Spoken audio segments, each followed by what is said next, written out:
Thank you sir. बाकी हमारा show देखते रहिए और कहीं मौका मिला तो जम्मू में आपके आपके आके मुलाकात करेंगे आपसे। बिल्कुल बिल्कुल सर, बिल्कुल सर। विकासपुर से जम्मू कैसे क्या? बिल्कुल सर, जम्मू का ही है हमारे। जम्मू कहाँ सर? जम्मू कुधर सर? जम्मू का कटरे रोने वाले हैं। कटरे, okay okay sir, okay okay, thank you sir, बहुत अच्छा लगता है सर बात करने में। अरे वाह सर, कटरा से वैष्णो देवी तो सर वहीं पर ही है। तो वही मेरी जन्मस्थली है। अरे वाह सर, क्या बात है, क्या बात है सर। चलिए आगे बढ़ते हैं और एक और जो है खबर आज के हमारे शो में थी वो ये एक और डेटा था बेसिकली, उस पर भी थोड़ी सी चर्चा कर लेते हैं। देखिए स्मॉल कैप फंड पर हम लगातार चर्चा कर रहे हैं, लेकिन एक तरफ हमारे पास एक बहुत दिलचस्प रिपोर्ट सामने आई है। रिपोर्ट के मुताबिक पिछले एक दशक में यानी कि 10 साल में actively manage small cap mutual funds ने सिर्फ अपने बेंचमार्क इंडेक्स से बेहतर रिटर्न ही नहीं दिए, बल्कि बाजार की बड़ी गिरावट के दौरान निवेशकों का नुकसान भी काफी कम रखा है। जबकि स्मॉल कैप फंड्स को सबसे ज्यादा रिस्की माना जाता है, सबसे ज्यादा वॉलेटाइल माना जाता है। देखिए स्क्रीन पर लेकर आए किस तरीके से लार्ज कैप हो गया, मिड कैप हो गया, स्मॉल कैप हो गगया, इनके बेंचमार्क के मुकाबले इनके रिटर्न कैसे रहे। तो देखिए लार्ज कैप कैटेगरी को आप देखेंगे, एक्टिवली मैनेज जो फंड थे उनका CAGR 13.2% का रहा। वहीं इसके बेंचमार्क का जो CAGR था, बेंचमार्क ने कितना रिटर्न दिया, 12% के आसपास। मिड कैप को देखें, एक्टिवली मैनेज फंड्स का एक एवरेज CAGR जो है 18% के आसपास रहा,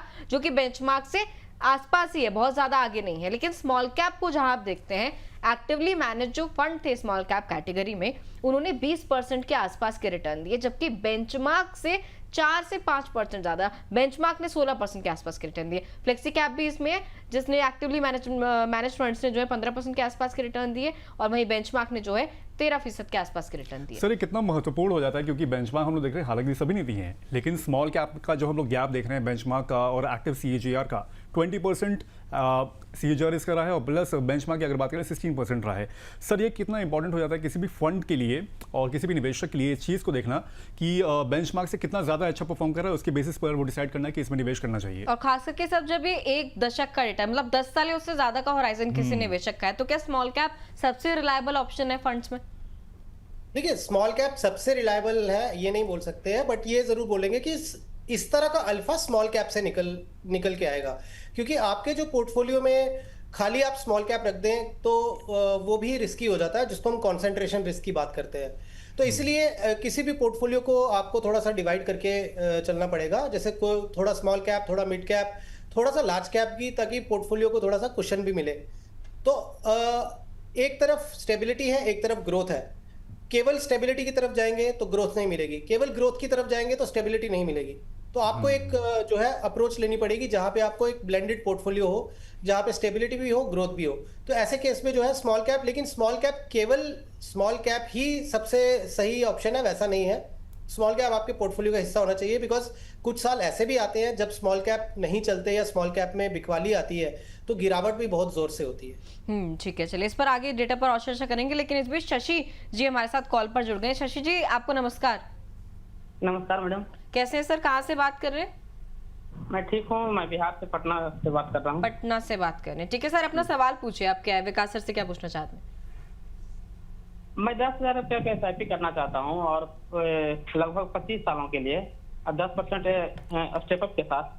तो आप बताएं कि मैं कौन कौन सा फंड चूज करूँ तो बेहतर रहेगा मेरे लिए। चलिए ठीक है, मुझे लगता है विकास सर शशि जी ने सबसे सही स्टेज पर आपसे सलाह ले रहे हैं पोर्टफोलियो क्रिएट करने से पहले ही कि 25 साल का मेरा नजरिया है, 10,000 की SIP शुरू करनी है म्यूचुअल फंड में, कौन कौन से फंड चुनूं, वरना बहुत सारे जो हमारे पास निवेशक आते हैं वो ऑलरेडी ऑनगोइंग SIPs होती हैं, तब एक्सपर्ट की सलाह लेने आते हैं। विकास सर अगर आपको इनका पोर्टफोलियो बिल्ड करना है तो कैसे होगा 25 साल के लिए? शशि जी आप 2,500 के 4 फंड लीजिए, उस 4 फंड के बियॉन्ड आपको लेने की जरूरत नहीं है। ऐसा नहीं करिए कि भाई 1,000 के 10 कर ले या 2,000 के 5-6, ऐसा नहीं। 4 फंड आपके लिए बहुत है। एक स्ट्रैटेजी लीजिए आप फ्लेक्सी कैप। तो फ्लेक्सी कैप फंड में जैसे अभी हमने रिसेंटली बोला कि आदित्य बिरला फ्लेक्सी कैप या ICICI फ्लेक्सी कैप या कोटक फ्लेक्सी कैप, इनमें से कोई सा भी एक फ्लेक्सी कैप फंड आप ले लीजिए। एक आप ले लीजिए मल्टी कैप फंड। तो मल्टी कैप फंड में भी जैसे निपॉन इंडिया मल्टी कैप या ICICI मल्टी कैप या SBI का मल्टी कैप, इनमें से कोई एक आप जो है फंड ले लीजिए।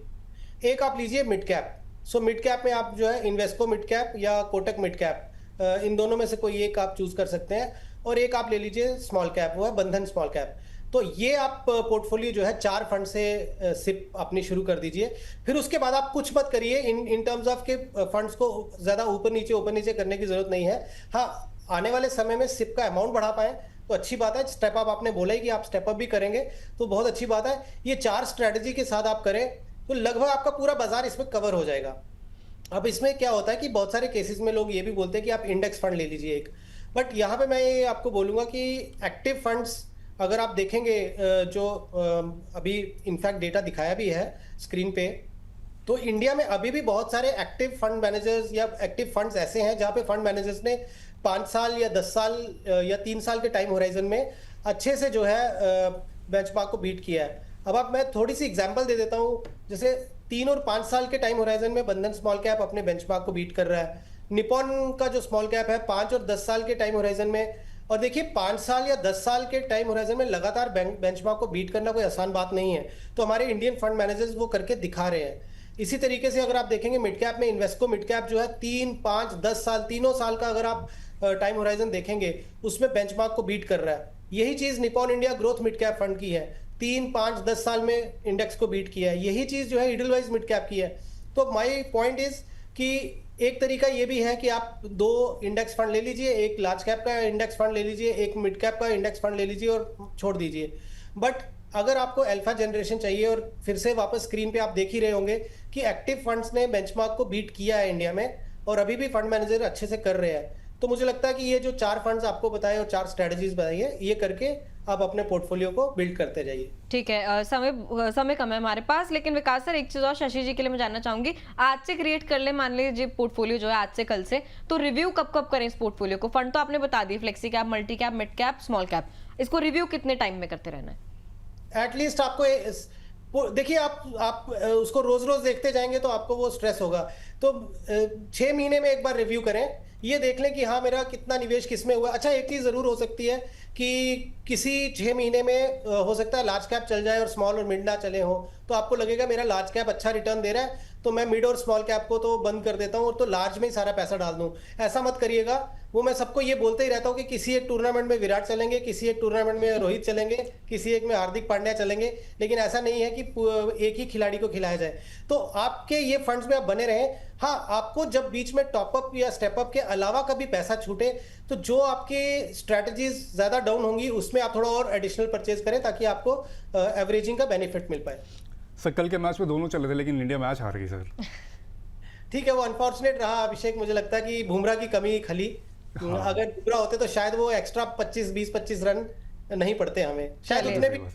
चलिए ठीक है। शशि जी और कोई सवाल आपका विकास सर से?